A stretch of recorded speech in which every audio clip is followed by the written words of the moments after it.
नमस्कार, आप तमाम दर्शकों का स्वागत है। बसपा सुप्रीमो मायावती जी इस वक्त ब्राह्मणों के समर्थन में उतर आई हैं। दरअसल आपको ये अटपटा लग सकता है, लेकिन राजनीतिक एंगल से भी देखा जाए तो भी, और अगर इसको ब्राह्मणों के हित में देखा जाए तो भी, मायावती ने दोनों पहलुओं को मद्देनजर रखते हुए एक महत्वपूर्ण बयान जारी किया है। दरअसल ये बयान क्या है और क्यों मायावती इस तरह की बात करती हुई नजर आ रही हैं, इसको लेकर थोड़ा सा हम आपको बताते हैं कि इसके पीछे की पूरी कहानी क्या है। दरअसल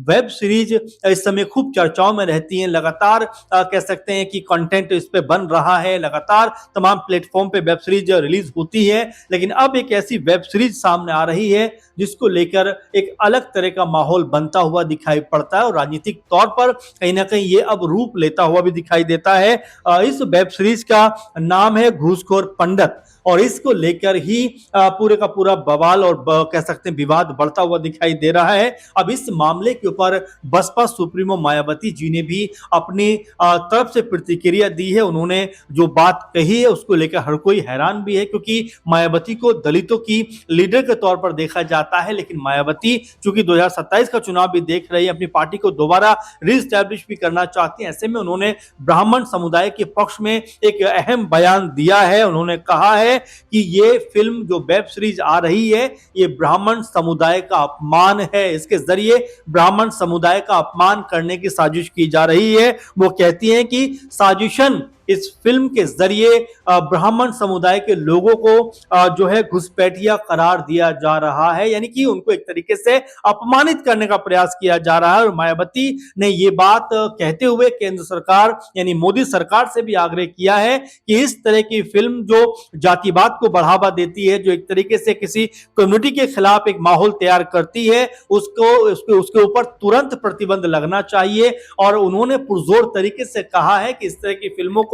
कभी भी बनने की अनुमति नहीं दी जानी चाहिए, जो समाज के अंदर कह सकते हैं कि जातिवाद को, आपस में तिफरके को बढ़ावा देते हुए दिखाई पड़े। चूंकि फिल्म का जो वेब सीरीज है उसका नाम ही घूसखोर पंडित है, इसका मतलब यह है कि ब्राह्मण समुदाय की छवि खराब करने का प्रयास यहां पर किया जा रहा है। और बड़ी बात यह हो जाती है कि ब्राह्मणों के पक्ष में जिस तरह से मायावती पुरजोर तरीके से अपनी आवाज को बुलंद कर रही है, उसके अपने सियासी मायने भी क्या कोई हैं, क्या राजनीतिक तौर पर भी इसको देखा जा सकता है। अगर हम इसके बारे में आपको बताएं तो 2007 का वो चुनाव याद करें जब मायावती ने 206 से के लगभग सीटें जीतकर पूर्ण बहुमत के साथ में उत्तर प्रदेश में अपनी सरकार बनाई थी। और ये सरकार बनाने में जो सामाजिक तौर पर जो उन्होंने रणनीति बनाई थी, समीकरण साधे थे, उनका महत्वपूर्ण योगदान था। और बड़ी बात यह है कि 2007 में मायावती को ब्राह्मण समुदाय का पूरा पूरा समर्थन भी मिला था। उसी की वजह से मायावती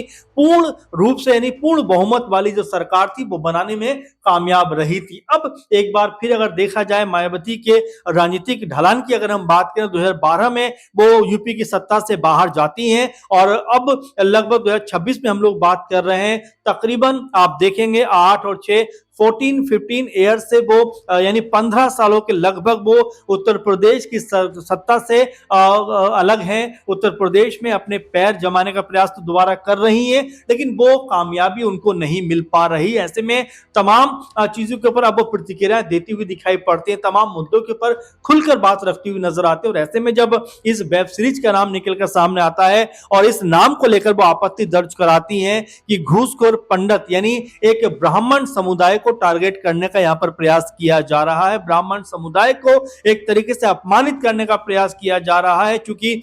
जिस तरह से मायावती कहती है कि किसी भी समुदाय को इस तरह टारगेट करके उनको बदनाम करना ठीक नहीं है, किसी भी समुदाय को इस तरह से अपमानित करना ठीक नहीं है। और यहां तक कि वो घुसपैठिया जैसे शब्दों का भी इस्तेमाल करती हुई दिखाई पड़ती हैं। और ये क्या वजह राजनीतिक रूप से कहीं ना कहीं उनको मजबूर भी कर रही है, प्रेरित भी कर रही है कि भाई अगर ब्राह्मणों का साथ मिलता है तो उत्तर प्रदेश में अपनी ताकत को वो दोबारा कह सकते हैं कि पा सकती हैं। और इसके एक दो वजह ये भी हैं कि बीते समय हमने देखा कि उत्तर प्रदेश के लगभग 40 से 50 जो ब्राह्मण विधायक हैं बीजेपी के, उनकी एक अलग थलग मीटिंग होती हुई दिखाई पड़ी थी। ये कहा गया था कि ये तमाम विधायक जो हैं वो बीजेपी से नाराज हैं, इसीलिए अलग होकर मीटिंग करते हुए दिखाई पड़ रहे हैं। उस समय बीजेपी आला कमान के भी होश फाख्ता हुए थे, उन्होंने तुरंत ब्रजेश पाठक को दिल्ली बुलाया, यहां पर मीटिंग होती हुई दिखाई पड़ी। यानी कि एक तरीके से ऐसा लगा, ऐसा एहसास जरूर हुआ कि जो ब्राह्मण विधायक है वो शायद ऐसा महसूस कर रहे हैं कि उनकी अनदेखी की जा रही है, इसीलिए उन्होंने अलग मीटिंग करते हुए वो नजर आए। तो क्या इस बात को भी इस तरह देखा जाए कि मायावती जो घूसखोर पंडित है, इसके जरिए ब्राह्मण समुदाय की सिंपैथी के तौर पर ये बात कहना चाहते हैं, क्या उनको अपने साथ लेकर चलने का फिर से वो इरादा कर रही हैं? क्या उनको भी पता है कि जिस तरह से उनके पास से वोट बैंक छिटका है, क्या वो दोबारा हासिल करने का ये एक बेहतर तरीका है कि जो भी समुदाय है उनके हित की बात करते हुए जो है वो अपना पक्ष रखें? और यही वजह है कि मायावती इस तरह से यहां पर ब्राह्मण समुदाय को लेकर कह रही हैं कि भाई उनका अपमान नहीं होना चाहिए। तो क्या ये मानकर चला जाए कि मायावती जी अब उत्तर प्रदेश में पॉलिटिकल रूप से खुद को मजबूत करने का जो प्रयास है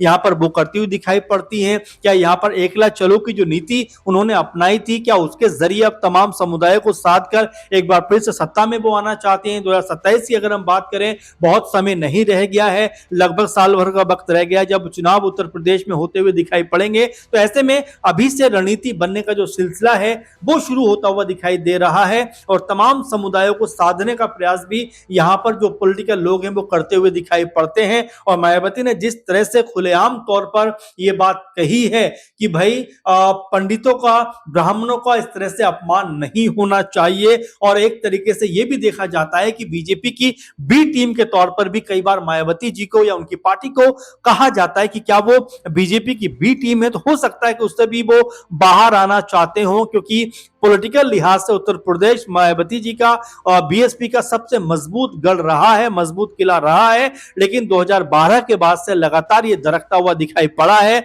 2022 के विधानसभा चुनावों की बात करें तो एक या दो सीटें मायावती जी की पार्टी को जीत मिलती हुई उन सीटों पर नजर आई थी। 2024 की बात करें, 24 में लोकसभा चुनावों की बात करें तो उन चुनावों में भी मायावती को एक भी सीट प्राप्त नहीं हुई थी, खासकर उत्तर प्रदेश में जहां से 80 लोकसभा सीटें आती हैं, एक भी सीट नहीं मिला। यानी कि मायावती का जो कोर वोट बैंक था वो भी छिटक कर उनसे दूर हो गया, और जो